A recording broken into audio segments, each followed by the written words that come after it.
1000 টাকার হিসাব। এখন বেবি 2000 টাকার হিসেব দেবে বলে বিরাট বড় ফাইল পত্র নিয়ে বসেছে। এখন দেখা যাক কিসের ফাইল। 2000 টাকা কোনো খরচা করেনি তো? কোনো খরচা হয়নি। 2000 টাকার হিসেব। এই যে 2000 টাকা কোনো খরচা হয়নি। 2000 টাকা 200 টাকা তো চোখ কানা, ওটা 2000 টাকা। এটা 2000। হ্যাঁ ওই তো লাল নো 2000 আর টাকা। একটা শূন্য তোমার দাদুর বাড়ি আছে। কি বলে কটা শূন্য দরকার? এই তো দুটো শূন্য আর এই তো একটা শূন্য, তিনটে শূন্য। আর যদি লাগে এখান থেকে একটা নিয়ে নিবি ধার, 4টে শূন্য, তাহলে 20,000 টাকা হবে। আমি যদি আরো মুখ্য হতাম দেখো 200 টাকা আমাকে বলে 2000 টাকা। দেখো দেখো এইটা 200 টাকার নোট, দেখো এটা 200 টাকার নোট, এইটা 2000 টাকার নোট, লাল নোট। 200 টাকার নোটটা দেখি কোনটা 200 টাকার নোট। এই তো।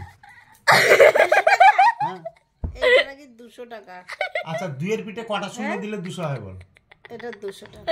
2 এর পিঠে কটা শূন্য দিলে 200 হয়? জানি না। কটা? তাহলে জিজ্ঞেস করছি। মিশুক বলো তো। মিশুক তার বাবাকে বাবাই বলে ডাকে। বাবাই তুমি পিয়া চানাচুর খেয়ে 200 টাকার পেছনে দুটো শূন্য দিয়ে বলছো 2000 টাকা। হ্যাঁ চল চল চল চল তাড়াতাড়ি। 2000 টাকার হিসেব দিয়ে দিল 220 টাকা। গণেশ, আজকে বেবির নাম গণেশ। চলো নুপুরটা দাও মিশুক। চৈতন্য নিত্যানন্দ দাও শ্রী চৈতন্যের ভেতরে টাকা নিয়ে। সীতা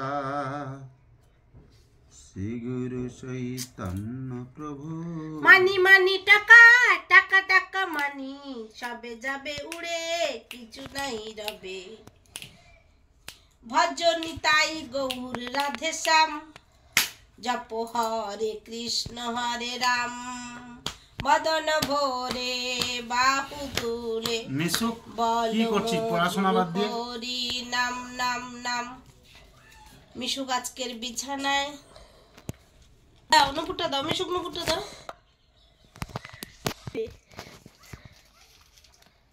দেখো আমি কিন্তু মিশুকের গোপন কথাটা বলে মিস করেছি বল। ভুরু তুলবো, নুপুরটা ঠিক করবো, কানবো। দেখেছো